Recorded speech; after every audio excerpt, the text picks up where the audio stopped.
नमस्कार मित्रांनो, ओम नमः शिवाय। मित्रांनो, आजच्या व्हिडिओमध्ये आपण ऐकणार आहोत की नेहमी सूनच वाईट असते असं नाही, तर कधीकधी सासूसुद्धा वाईट असू शकते।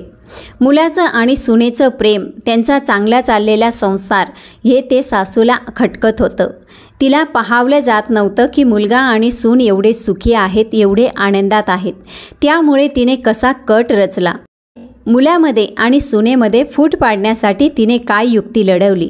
चला तर मित्रांनो, आजच्या व्हिडिओमध्ये आपण तेच ऐकणार आहोत। चॅनलवर नवीन असाल तर व्हिडिओला लाईक, चॅनलला सबस्क्राईब करा, तसेच बेल आयकॉनसुद्धा प्रेस करा आणि कहाणी आवडल्यास कॉमेंटमध्ये ओम नमः शिवाय लिहायला अजिबात विसरू नका। माझा एक छोटासा व्यवसाय होता। 4 बहिणींचं लग्न करता करता माझं वय 35 वर्षाचं झालं। आता लोकांचे टोमणे ऐकून आईने माझं लग्न एका गरीब मुलीशी करून दिलं। मी बायकोवर प्रेम व्यक्त करायचो तर आई खूप चिडायची। एक दिवस ऑफिसमधून घरी परत आलो तर बायको गायब होती। आई रडत ओरडत म्हणू लागली, तुझी बायको पळून गेली। मी आश्चर्यचकित झालो, कारण ती खूप भोळी आणि साधी होती। मी त्या धक्क्यात होतो। जसा मी माझ्या खोलीत आलो तेव्हा माझ्या नजरेस एक वस्तू पडली, जिला पाहताच माझं भान हरपलं। एखाद्या पुरुषासाठी हे सगळ्यात मोठं दुःख असतं की त्याची जीवनसाथी, त्याची बायको, जिने त्याला प्रत्येक परिस्थितीत आनंदी ठेवलं, अचानक त्याला सोडून दुसऱ्या कोणासोबत पळून जाईल। माझ्यासोबतही असंच झालं होतं। मलाही हीच बातमी ऐकवली गेली होती। माझ्या आईने मला हेच सांगितलं होतं की तुझी बायको कोणासोबत पळून गेली आहे। मी तर हा विचार करून चकित झालो होतो। जी बाई सकाळी मला दरवाजापर्यंत येऊन हे बोलून निरोप घेऊन गेली की लवकर या, तुमची खूप आठवण येते, ती माझ्या परत येण्याआधी पळून कशी जाऊ शकते? ती इतकं मोठं नाटक करू शकते का? तिने तर असंही सांगितलं होतं की आज तुम्हाला एक खूप मोठी आनंदाची बातमी मिळेल। ती मोठी बातमी हीच होती का? माझे तर संपूर्ण जगच उलथून गेले होते। पण जेव्हा मी खोलीत आलो तेव्हा समोर एक अशी वस्तू होती जी पाहून मला विश्वास बसला की जी बातमी मला ऐकवली गेली आहे ती खोटी आहे। माझं नाव विशाल आहे। मी 4 बहिणींचा एकुलता एक भाऊ आहे। घरी माझ्याशिवाय दुसरं कोणी पुरुष नव्हतं। वडील खूप आधीच या जगातून गेले होते। गरिबीने आम्हाला घट्ट पकडलेलं होतं। माझी आई रात्रंदिवस कष्ट करून आम्हाला वाढवत होती। मी मॅट्रिकनंतर शिक्षण सोडलं, कारण बहिणी लहान होत्या। कोणीतरी कमावणं गरजेचं होतं। मी एका वर्कशॉपमध्ये काम केलं। कुणी पुर्जे हातात दिले, कुणी ग्रीस दिलं। काळे कपडे तेलकट झालेले असायचे। वेळ जात राहिला। मी छोट्या छोट्या कामांमधून पैसे साठवायला सुरुवात केली। मी स्क्रॅप खरेदी करायला लागलो। कधी कधी नवीन मालही विकायचो। रस्त्याच्या कडेला एका छोट्याशा स्टोअरमधून माझा व्यवसाय सुरू केला। जुनं लोखंड, नट, बोनट, तारा, प्रत्येक वस्तू विकायचो। सकाळी सूर्य उगण्याआधी तिथं पोचायचो। संध्याकाळी अंधार पडेपर्यंत परत यायचो। ना मित्र ना फिरणे, फक्त कामच काम। स्टोअरच्या भिंतीशी बोलायचो। कधीकधी आई येऊन दुपारी जेवण देऊन जायची। मी कधीही नोकर ठेवला नाही, कारण पगार द्यायची ताकद नव्हती। प्रत्येक गोष्ट स्वतः करत होतो। ग्राहक यायचा, मी हसून वस्तू द्यायचो, तोलायचो, पैसे घ्यायचो। दिवसभरात 100 वेळा विकायचो। उभं राहायचो, पळायचो, संध्याकाळपर्यंत थकून चूर व्हायचो। जे काही मिळायचं ते आईच्या हातात ठेवायचो। बहिणींसाठी कपडे आणायचो, पुस्तकं आणायचो, छोट्या छोट्या आनंदासाठी जगायचो। दिवस महिने झाले, महिने वर्ष झाले, माझ्या हातून माझं वय निसटून गेलं। 3 बहिणींची लग्न केली, एक एक करून त्यांची पाठवणी केली। मनात येत होतं आनंदी व्हावं, पण कमरेवरचा ओझं वाढत गेलं। चेहऱ्यावरचं तारुण्य हरवलं, वजन वाढलं, रंग दबून गेला। आरशात पाहिलं तर स्वतःची ओळख पटत नव्हती। लोक टोमणे मारायचे। मुलगा कमावण्याचं मशीन झाला। मुलींची आधी लग्न लावली आणि मुलगा म्हातारा झाला। आई टीका ऐकून अस्वस्थ झाली। मनातल्या गोष्टी मनात ठेवू लागली। एक दिवस तिने सांगितलं, आता तुझ्या लग्नाची वेळ आली आहे। मी नजरा खाली घातल्या, काही बोललो नाही, फक्त मान होकारार्थी हलवली। आईने स्थळ शोधायला सुरुवात केली। खूप स्थळं आली, पण ती प्रत्येक वेळी नकार द्यायची की शिकलेली जबाबदार मुलगी आली तर मुलाला आपल्या ताब्यात घेईन। शेवटी एका अत्यंत गरीब घरातली मुलगी, रुपालीचं स्थळ आलं।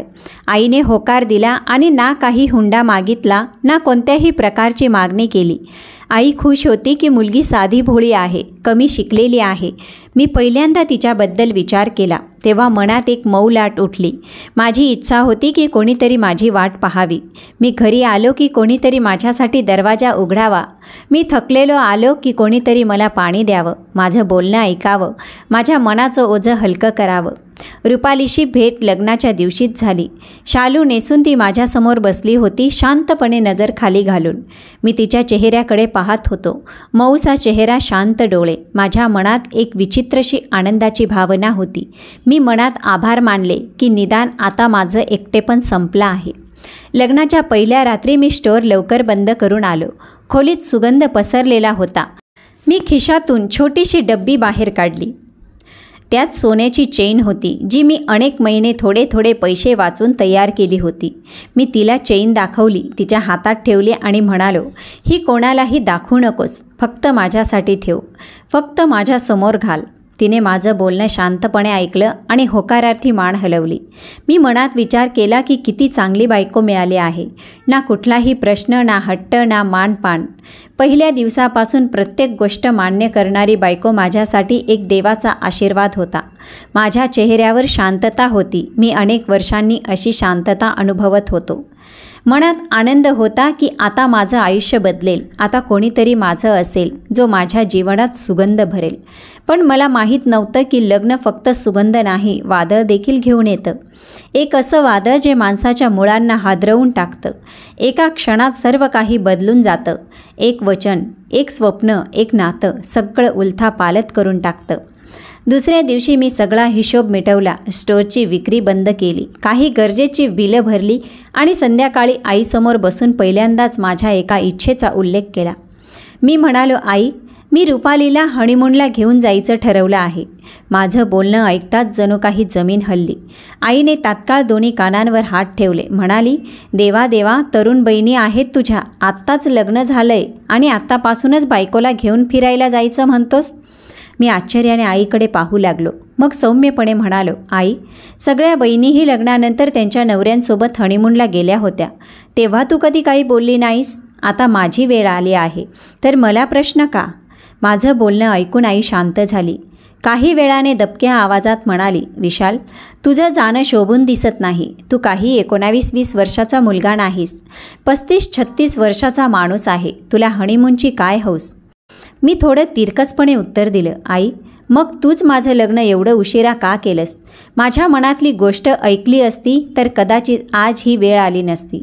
आईला माझं हे बोलणं खूप खटकलं. ती म्हणाली, आता तू बायकोच्या भाषेत बोलायला लागलास. तुझ्या तोंडात तर आता उत्तरं यायला लागलीत. मी शांत राहणंच योग्य समजलं.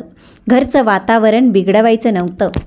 रात्री रुपाली माझ्याजवळ बसलेली होती. मी हळू आवाजात म्हणालो, मी आईशी बोललो आहे, पण ती तयार नाही, म्हणून आपल्याला कुठे बाहेर जायचा विचार पुढे ढकलावा लागेल. तिने हलकंसं हास्य करत मान हलवली आणि म्हणाली, काही हरकत नाही, मला तर तुमच्यासोबत राहायचं आहे, ते कुठेही असो. मला तिच्या संयम आणि समजूतदारपणावर आश्चर्य वाटलं. ती खरंच खूप भोळी, निरागस मुलगी होती, जिने येताच पूर्ण घर आपल्या अंतरंगात सामावून घेतलं होतं. सकाळी उठली की माझ्यासाठी नाश्ता तयार असे. पूर्ण घराची साफसफाई करून आईचे नखरे सहन करी. स्वयंपाकघर सांभाळी. दुपारी आईसोबत बसून गप्पा मारत.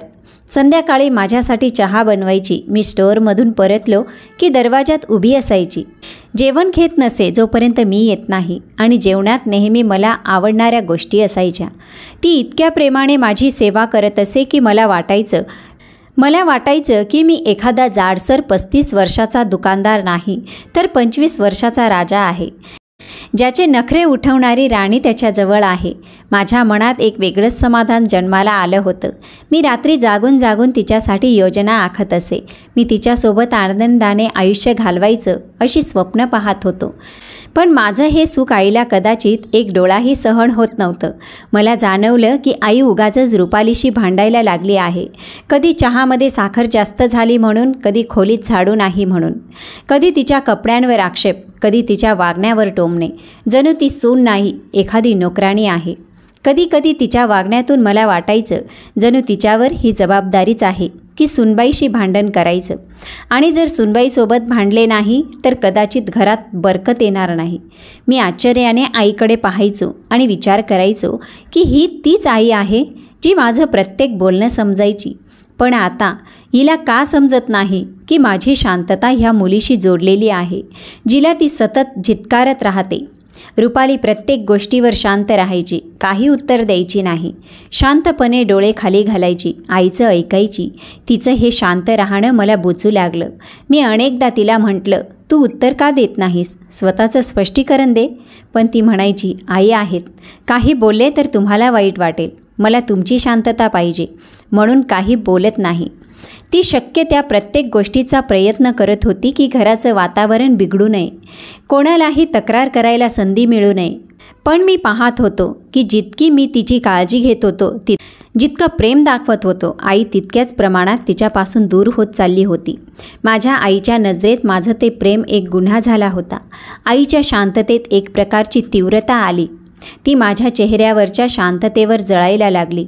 तिला वाटायचं की मी त्यांच्यापासून दूर जात आहे, जरी मी फक्त आनंदाचा एक क्षण जगत होतो, जो माझ्या आयुष्यात पहिल्यांदा आला होता. आईचं वागणं दिवसेंदिवस बिघडत होतं आणि मी मधोमध चिरडला जात होतो. कळत नव्हतं की माझ्या शांततेची किंमत आईच्या नाराजीने द्यावी की बायकोच्या हक्कासाठी शांत राहावं. आमच्या खोलीचं वातावरण नेहमी शांत आणि प्रेमाने भरलेलं होतं. एक आश्रय होता जो बाहेरच्या सगळ्या तिरस्कारांना शांततेत सामावून घेत होता आणि आत प्रेमाचा दिवा उजळत ठेवत होता. आम्ही दोघांनी एकमेकांमध्ये हे ठरवून टाकलं होतं की जग काहीही म्हणो, काहीही करो, आपण आपल्या खोलीचं वातावरण खराब करायचं नाही. आम्ही हे ठरवलं होतं की जसं बाहेरचा प्रत्येक माणूस आपल्या अडचणीत अडकलेला असतो, आपणही बाहेर आपल्या जबाबदाऱ्यांमध्ये आणि नात्यांमध्ये अडकलेले असू. पण खोलीचे दरवाजे बंद झाले की सगळं काही बाहेर सोडून देऊ, कारण हेच आमचं खरं घर आहे, हाच आमचा खरा वेळ आहे. हीच ती जागा आहे जिथे आपण एकमेकांच्या मनातलं ऐकतो. पण मला अंदाज नव्हता की आमच्या खोलीतलं हे हसू, ही शांत बोलणी, हे मऊ क्षण कोणालाही सहन नव्हते. मला माहीत नव्हतं की माझी आई रोज रात्री आमच्या खोलीच्या दरवाजाच्या बाहेर कान लावून उभी राहत होती. माझ्या बायकोने एक दिवस हळू आवाजात सांगितलं, आई रोज रात्री हळू पावलांनी येतात आणि दरवाजाजवळ उभ्या राहतात. तुमचं हसणं ऐकून त्या खूप चिडतात. माझी आधी विश्वास बसला नाही, पण बायकोच्या बोलण्यात भीती आणि अनुभव स्पष्ट जाणवत होता. मी तिला दिलासा दिला की असं काही नाही, तुला फक्त भास झाला असेल. पण माझ्या मनात कुठेतरी आता ही गोष्ट रुतून बसली होती, कारण मीही अनेकदा असं काही ऐकलं होतं. जसं एखादा कुणीतरी आमच्या खोलीच्या बाहेरून गेला असावा, जसं कुणीतरी थांबून काही ऐकण्याचा प्रयत्न करत असेल. पण मी कधीच हिंमत केली नाही की दरवाजा उघडून पाहावं की कोण आहे, कारण आतली शांतता मला अधिक मौल्यवान वाटत होती. मी या गोष्टीवर पडदा टाकणं योग्य समजलं. मला माहीत होतं की जर मी ही गोष्ट तोंडून बोललो तर ही आग पूर्ण घरभर पसरली असती आणि सगळ्यात जास्त जळली असती माझी बायको, जिला आधीच आईचे प्रत्येक वार शांततेने सहन करावे लागत होते. मी माझ्या बहिणींना काहीही सांगू शकत नव्हतो, कारण त्या आईपेक्षाही कठोर होत्या. प्रत्येकीने आपल्या सासरी आपलं वर्चस्व प्रस्थापित केलं होतं. जर मी त्यांना सांगितलं असतं की आईला समजावं, तर त्या उलट मला समजावून लागल्या असत्या, किंवा त्यांनी आईचे कान भरले असते आणि सगळा राग येऊन माझ्या बायकोवर उतरला असता. म्हणून मी शांततेलाच माझं कवच बनवलं होतं. एके दिवशी सकाळचं हवामान फारच छान होतं. हलकं हलकं थंड वारे वाहत होतं. आकाशात काळे ढग दाटून आले. हवेत सुगंध भरलेला, जणू प्रत्येक गोष्ट मृदुता आणि गोडीने लपलेली होती. मी तयार होऊन कामावर जाणार होतो तेव्हा रुपाली नेहमीप्रमाणे दरवाजापर्यंत सोडायला आली. ही तिची रोजची सवय होती. ती नेहमी मला बाहेरपर्यंत सोडायची, सौम्यपणे हात हलवायची आणि हळू आवाजात म्हणायची, सावकाश जा, स्वतःची काळजी घ्या आणि लवकर या. आजही तिने तेच म्हटलं, पण तिच्या आवाजात एक विशेष चमक होती. जणू ती काहीतरी सांगायचं ठरवत होती. ती म्हणाली, लवकर या, आज मला तुमच्याशी एक खूप महत्त्वाची गोष्ट बोलायची आहे. मी थांबलो आणि म्हणालो, अशी काय गोष्ट आहे जी आत्ताच सांगता येत नाही? चल परत खोलीत जाऊया. ती हसू लागली आणि म्हणाली, नाही, आत्ताच नाही, जेव्हा तुम्ही परत याल तेव्हा सांगेन. मी थोडा चिडून म्हणालो, अरे अशी काय गोष्ट आहे की जिच्यासाठी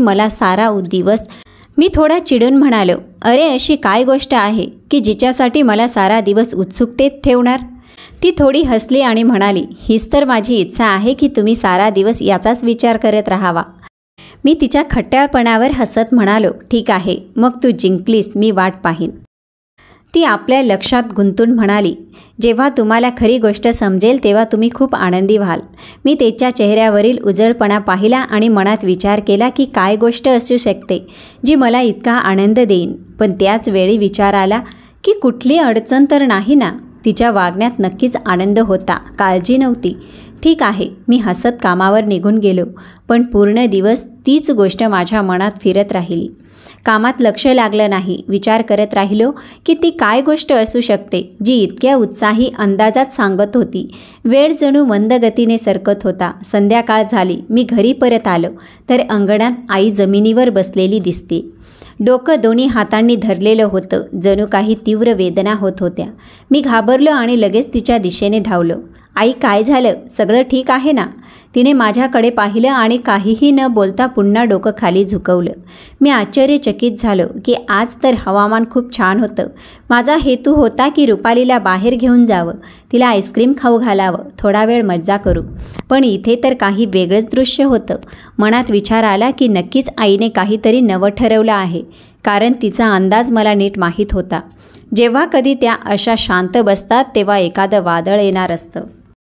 मी आईजवळ बसलो आणि तिचा हातात हात धरून विचारलं, आई काय झालं? पण तिने काही उत्तर दिलं नाही.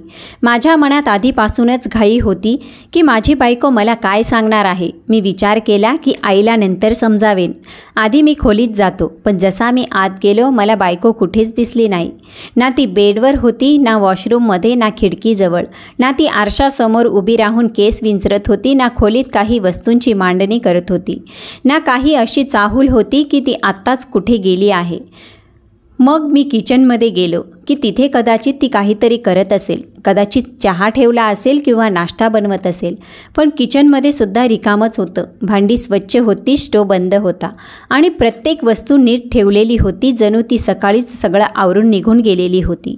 मग मी बाहेर आलो. अंगणात पाहिलं. कदाचित कोणी पाहुणा आला असेल किंवा ती दरवाजावर असेल किंवा एखाद्या शेजारीशी बोलत असेल. पण अंगणात फक्त माझी आई बसलेली होती, दोन्ही हातांनी डोकं धरून. जणू काही वेदना किंवा भार उचललेला होता. जणू काहीतरी असं पाहिलं होतं ज्यामुळे ती हादरली होती. मी पहिल्याच क्षणी विचार केला की कदाचित त्यांना चक्कर आलेली असेल किंवा डोकं दुखत असेल. मी आईला विचारलं, रुपाली कुठे आहे? माझी बायको कुठे गेली? तेव्हा तिने अशा नजरेनं वर पाहिलं जणू ती या प्रश्नाची वाटच पाहत होती. जणू तिने आधीच मनात सगळं ठरवून ठेवलं होतं की मला काय सांगायचं आहे. तिने सांगितलं, बाळा, हेच तर तुला सांगायला बसले आहे की ती तर निघून गेली. मी म्हणालो, आई कुठे निघून गेली आहे? कुठे जायचं होतं तिला? ती तर सकाळीच म्हणाली होती की संध्याकाळी काहीतरी सांगेल. मी समजलो की कदाचित ती तिच्या घरी गेली असेल किंवा बाजारात काहीतरी आणायला गेली असेल. पण आईचं पुढचं वाक्य ऐकून मी हादरलो. आई म्हणाली, ती पळून गेली. कुणासोबत तरी तोंड काळं करून निघून गेली आणि तुला एकटं सोडून गेली. मी म्हणालो, आई काय बोलतेस तू? असं कसं म्हणू शकतेस की कोणी उठून पळून गेलंय?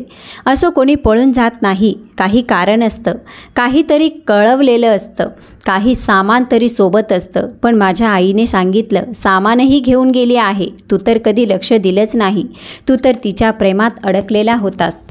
तीच ना छतावर कपडे टाकायला जायची, तीच बहाणा बनवायची. आणि मागच्या गल्लीत जे चांभार राहतात त्यांचा एक मुलगा आज सकाळपासून गायब आहे. तो मुलगा ज्याच्याबद्दल परिसरात आधीपासून प्रसिद्ध होतं की तो अनेक मुलींना घेऊन पळून गेला आहे. यावेळी तुझी बायको घेऊन गेला. तोच चांभाराचा मुलगा ज्याच्या पायाची मातीसुद्धा तुझ्या बुटांना तोलामोलाची नाही. तुला फसवून गेली आहे आणि आपल्या सगळ्यांना बदनाम करून गेली. मी मनात म्हटलं की नाही, असं होऊ शकत नाही. माझी रुपाली अशी नव्हती. ती तर नेहमी माझी काळजी घ्यायची, माझे कपडे धुवायची, माझे बूट साफ करायची, माझ्या जेवणाच्या वेळा लक्षात ठेवायची, माझ्या येण्याआधी दरवाजावर उभी राहायची. ती तर म्हणायची की मला माझं आयुष्य तुमच्यासोबत घालवायचं आहे, प्रत्येक ऋतू तुमच्यासोबत अनुभवायचा आहे. हे कसं शक्य आहे की ती न सांगता निघून जाईल? हे कसं शक्य आहे की ती न सांगता निघून जाईल? ती मला असं कसं सोडून जाऊ शकते? मी लगेच तिच्या घरी फोन केला. कदाचित तिथे गेली असेल. पण तिने सांगितलं, ती तर सकाळपासून आलेली नाही आणि त्यांना काही माहीत नाही. मग मी तिच्या चुलत बहिणीशी संपर्क केला, जी आमच्या परिसरात राहत होती. ती सुद्धा आश्चर्यचकित झाली की रुपाली तिच्याकडेही आलेली नव्हती. मला श्वास घेणं कठीण होऊ लागलं. मला वाटलं जसं माझ्या शरीरातून सगळं रक्त काढून टाकलं गेलं आहे. मी इकडे तिकडे धावू लागलो. कुठेतरी गल्लीत दिसेल का, कुठेतरी बाजारात दिसेल का, किंवा एखाद्या रिक्षात बसलेली कुणाला तरी आवाज देताना दिसेल का. पण प्रत्येक बाजूला शांतता होती. प्रत्येक चेहरा अपरिचित होता. प्रत्येक दरवाजा बंद होता. मी संध्याकाळपासून रात्रीपर्यंत याच यातनेत फिरत राहिलो. प्रत्येक घरात डोकावून पाहत राहिलो. प्रत्येक दरवाजावर टकटक करत राहिलो. पण कुठूनही काहीही बातमी मिळाली नाही. मी दमून परत आलो. आई तिथेच अंगणात बसलेली होती. तिच्या चेहऱ्यावर एक अजबसं हास्य होतं. जणू ती ह्या क्षणाचीच वाट पाहत होती. ती पुन्हा पुन्हा म्हणत होती, तुझी लाडकी, तुझ्या प्रेमाची देवी पळून गेली. तुझ्या स्वप्नांची राणी एका चांभारासोबत पळून गेली. आता बोल, आता किंचाळ, आता रड. आम्ही तर आधीच म्हणत होतो, इतकी सुंदर मुलगी आणि तू जसा जाडसा म्हातारा माणूस. ही कुठली जोडी आहे? ती तुझ्यासोबत आनंदी कशी राहू शकते? ती तर मनावर दगड ठेवून होती. आता ती मोकळी झाली. आता तुला सत्य समजलं. मी शांत राहिलो. मी काहीही बोलण्याच्या स्थितीत नव्हतो. माझे शब्द मला सोडून गेले होते. मी आत गेलो. खोलीत जाऊन दरवाजा बंद केला. पलंगावर बसलो. तिची उशी पाहिली. तिच्या बांगड्या पाहिल्या, ज्या वॉशरूम बेसिंगवर ठेवलेल्या होत्या. मी तुटलो होतो, विखुरलो होतो. माझं विश्व संपलेलं होतं. मी रडू लागलो जोरजोरात. माझे अश्रू माझ्या गालांवर वाहत राहिले. मी स्वतःच्या हातांनी ते पुसत राहिलो. मी म्हणत होतो, हे सगळं खोटं आहे, हे सगळं स्वप्न आहे. माझी रुपाली मला असं सोडून जाऊ शकत नाही. तिने तर वचन दिलं होतं की ती माझं आयुष्य बनेल, माझ्या म्हातारपणाचा आधार बनेल. मी तर तिच्यासाठी कितीतरी स्वप्न रंगवली होती. मी तिच्यासाठी सगळं काही सोडलं होतं, सगळं काही केलं होतं. मी आईचं प्रत्येक बोलणं दुर्लक्ष केलं. बहिणीच्या प्रत्येक कारस्थानाला सहन केलं, प्रत्येक टोमणा सहन केला. पण आता हे माझ्यासोबत काय झालं होतं? ती जी माझा आनंद होती, ती जी माझं हसू होती, ती जी माझ्या हृदयाची धडकन होती, ती निघून गेली. मला वाटलं कदाचित मीच या लायकीचा नव्हतो. कदाचित मी जाड होतो, म्हातारा होतो, कुरूप होतो, किंवा कदाचित तिचं मन कुणा दुसऱ्यावर आलं होतं. ती माझ्या हसण्यामागे हसत होती. ती माझ्यासोबत आनंदी नव्हती. ती फक्त माझा विश्वास जिंकण्यासाठी प्रेम करत होती, जेणेकरून मी तिच्यावर शंका करू नये आणि जेव्हा संधी मिळेल तेव्हा ती तिचं खरं रूप दाखवेल. मी विचार करत राहिलो की कुठे चूक झाली, मी कुठे कमी पडलो होतो. मी तर तिला सन्मान दिला, प्रेम दिलं, विश्वास दिला. प्रत्येक निर्णय तिच्या मर्जीनं घेतला. कधीच मोठ्या आवाजात बोललो नाही.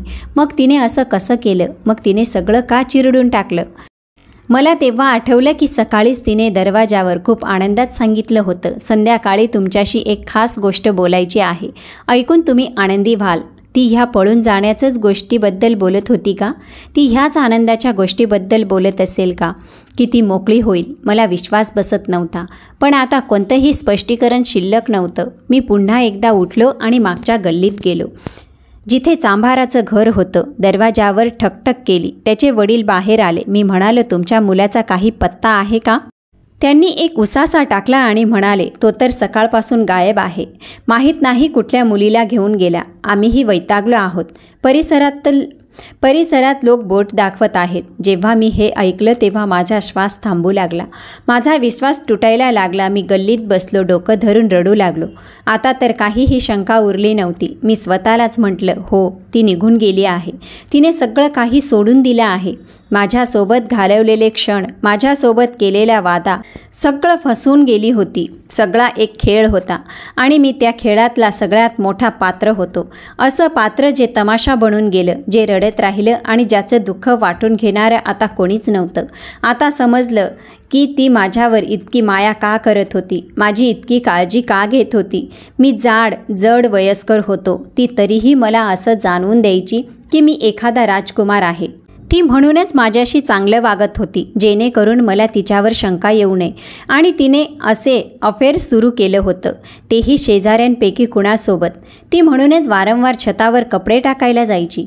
माझ्या आईचं बोलणं खरंच होतं. माझ्या आईने मला परत टोमणे मारले. तुझ्या स्वप्नांची राणी, तुझी परी, तुझी प्रिया, तुझी हृदयाची राणी तुला सोडून पळून गेली. पाठीमागे आईच उरली आता तुझी, जिला तू वाईट म्हणायचास. बायका अशाच असतात, बायका अशाच करतात. आपल्यासोबत घडलेल्या या घटनेनं मी पूर्णपणे तुटून गेलो होतो.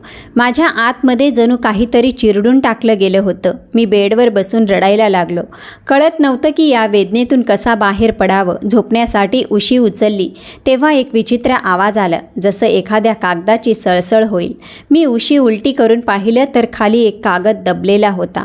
पहिला विचार मनात आला, कदाचित ती माझ्यासाठी एखादं पत्र लिहून गेली असेल. पण जेव्हा मी तो कागद उचलला तेव्हा हृदय जणू एका क्षणासाठी थांबलंच. माझे हात थरथरू लागले, डोळे आश्चर्य आणि भीतीने फाटले. कारण ते पत्र नव्हतं तर एक मेडिकल रिपोर्ट होता, एक लॅबोरेटरीची चाचणी, ज्यात स्पष्ट लिहिलं होतं, रिपोर्ट पॉझिटिव्ह आहे. रुग्णा गर्भवती आहे, म्हणजेच माझी बायको रुपाली आई होणार होती. माझं हृदय जणू कुणीतरी मुठीत घट्ट पकडलं होतं. माझ्या लक्षात आलं की सकाळी तिनेच म्हटलं होतं, संध्याकाळी तुमच्याशी एक महत्त्वाची गोष्ट बोलायची आहे. कदाचित ती हीच सांगायचं ठरवत होती की ती आई होणार आहे. कदाचित ती यासाठी काही खास तयारी करायचं ठरवत होती. ह्या बातमीसाठी कदाचित तिने माझ्या चेहऱ्यावर आनंद पाहायचं स्वप्न पाहिलं होतं. पण ते स्वप्न आता अपूर्ण राहिलं. एक आई होणारी स्त्री पळून जाऊ शकत नाही. एक स्त्री जी बाळाच्या आयुष्याची आशा धरते, ती आपल्या नवऱ्यापासून नजर चोरू शकत नाही. माझ्या मनात एक नवीन विचार जन्माला आला. हे शक्य आहे का की रुपाली स्वतःहून नाही गेली?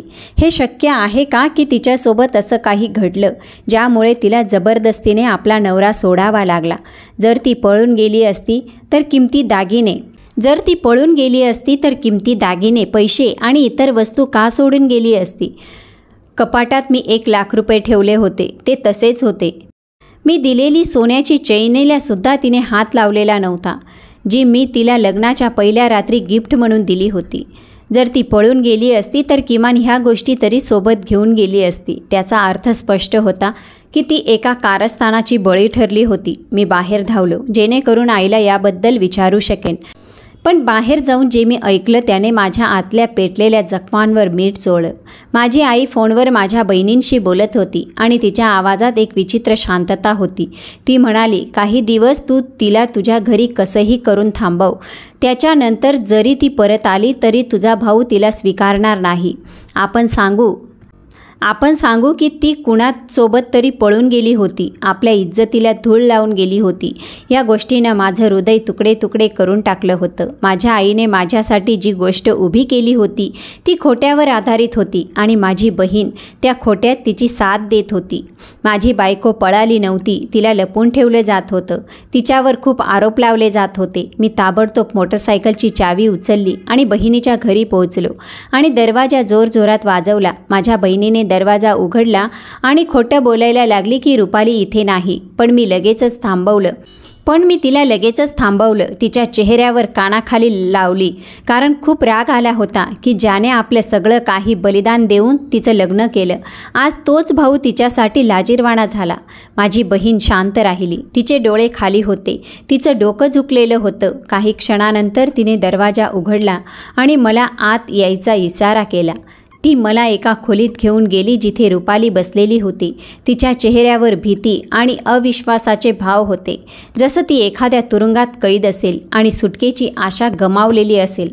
माझ्याकडे पाहताच तिच्या डोळ्यात अश्रू आले. तिने रडत रडत सांगितलं, हे लोक मला इथे जबरदस्तीने ठेवत होते. मला माहीत नव्हतं की या लोकांना माझ्याकडून काय हवं आहे. मी खूप घाबरले होते, फक्त प्रार्थना करत होते की तुम्ही इथे यावं. मला खात्री होती तुम्ही मला शोधून काढाल, मला वाचवाल. मी तिला मिठी मारली आणि काहीच बोललो नाही, फक्त मान हलवली, जसं की मी सगळं समजून घेतलं आहे, जसं माझ्या आतील शांतता तिने ऐकली असावी. रुपालीने सांगितलं की ती आई होणार आहे. मी हसत म्हणालो, मला माहीत आहे, आणि ह्याच गोष्टीसाठी तू संध्याकाळी बोलायचं म्हणत होतीस ना? ती हो मध्ये मान हलवून रडू लागली. मी तिला माझ्यासोबत परत घरी घेऊन आलो. माझ्या आईच्या चेहऱ्यावर आश्चर्य आणि लाज एकत्र उमटली होती, जसं कुणीतरी तिला हातावर धरून पकडलेलं होतं. ती पूर्ण शांत होती, तिची जीभ जणू थिजून गेली होती. मी रुपालीला माझ्या खोलीत ठेवलं नाही, तर घराजवळच एक वेगळं घर भाड्याने घेतलं. त्या घराला मी तिच्यासाठी सजवलं. प्रत्येक गोष्ट नवीन विकत घेतली, महाग फर्निचर घेतलं, उत्तम किचन तयार केलं, चांगला बेड घेतला. तिला जे काही आवडत होतं ते सगळं त्या घरात ठेवलं, जेणेकरून तिला स्वतःला खास वाटावं. त्यासाठी मला कर्जही घ्यावं लागलं. काही वस्तू हप्त्यावर विकत घेतल्या, पण मी सगळं मनापासून केलं, कारण मला माझ्या कुटुंबाला दाखवायचं होतं की मी रुपालीवर किती प्रेम करतो आणि हेही की तिच्याशिवाय माझं आयुष्य किती अपूर्ण आहे. माझी आई आता एकटी होती. कधी कधी मी दिवसा तिला भेटायला जायचो, पण रात्री नेहमी रुपालीसोबत असायचो. माझी आई अनेकदा म्हणायची मी तिला दुर्लक्ष केलं आहे, पण मी शांत राहायचो, कारण आता मला माझ्या बायकोच्या डोळ्यात विश्वास दिसायचा. ती अनेकदा म्हणायची माफ करा, जे तुमच्यासोबत घडलं ते माझ्या हातात नव्हतं. मी म्हणायचो मी विचार करीन माफ करायचं की नाही. पण खरं हे होतं की मी तिच्यावर मनापासून कधीच नाराज होऊ शकलो नाही. ती माझ्यासाठी अजूनही अधिक मौल्यवान झाली होती. मी माझं संपूर्ण आयुष्य बदलून टाकलं फक्त तिच्या एका अश्रूच्या किमतीवर. ती रडली की मी तुटून जायचो, ती हसली की माझं जग उजळायचं. मी तिला जे काही देऊ शकलो ते सगळं दिलं, जेणेकरून तिला कधीही एकटं वाटू नये. माझ्या आईनेही आता हार मानली होती. ती समजून गेली की रुपाली आता माझ्यासाठी केवळ बायको नाही तर आयुष्य आहे. मी जे केलं ते सूड नव्हतं, तर एक संदेश होता की सत्याला चिरडता येतं पण नष्ट करता येत नाही. विश्वास, प्रेम आणि श्रद्धा हे नात्याचं खरं बळ असतं. यापैकी एकही गोष्ट कमकुवत झाली की नातं डगमगू लागतं. या गोष्टीत पतीने जेव्हा सत्य ओळखलं तेव्हा त्याला जाणवलं की त्याने विचार न करता आपल्या पत्नीवर शंका घेतली, आपल्या आई आणि बहिणींच्या बोलण्यावर डोळे झाकून विश्वास ठेवला. एका क्षणाच्या अविश्वासाने त्यांचं आयुष्य विस्कटून टाकलं. पण जेव्हा सत्य समोर आलं तेव्हा त्याने स्वतःवर ताबा घेतला, बायकोवर विश्वास टाकला आणि तिला सन्मान आणि प्रेमासह परत आणलं. त्याने हे सिद्ध केलं की मर्दानगी म्हणजे फक्त ताकद नव्हे, तर न्याय आणि प्रेम आणि संरक्षण याचं दुसरं नाव आहे. त्याने आईचं मनही दुखावलं नाही, पण आपल्या बायकोचा सन्मान आणि बाळाचं रक्षण याला प्राधान्य दिलं. आपल्याला या गोष्टीतून हे शिकायला मिळतं की प्रत्येक नात्यात विश्वास सगळ्यात महत्त्वाचा असतो आणि सत्य समजण्याआधी कोणावरही आरोप न करणं हेच माणसाचं खरं मोठेपण असतं. जो पुरुष स्त्रीला सन्मान देतो तोच खरा रक्षक आणि पती होण्यास पात्र असतो. द्वेषावर घेतलेले निर्णय नेहमी पश्चातापाचं कारण बनतात. मित्रांनो, आजचा व्हिडिओ तुम्हाला आवडला असेल तर कॉमेंटमध्ये ओम नमः शिवाय लिहायला अजिबात विसरू नका. आणि चॅनलवर नवीन असाल तर व्हिडिओला लाईक, चॅनलला सबस्क्राईब अवश्य करा. तसेच बेल आयकॉनसुद्धा प्रेस करा.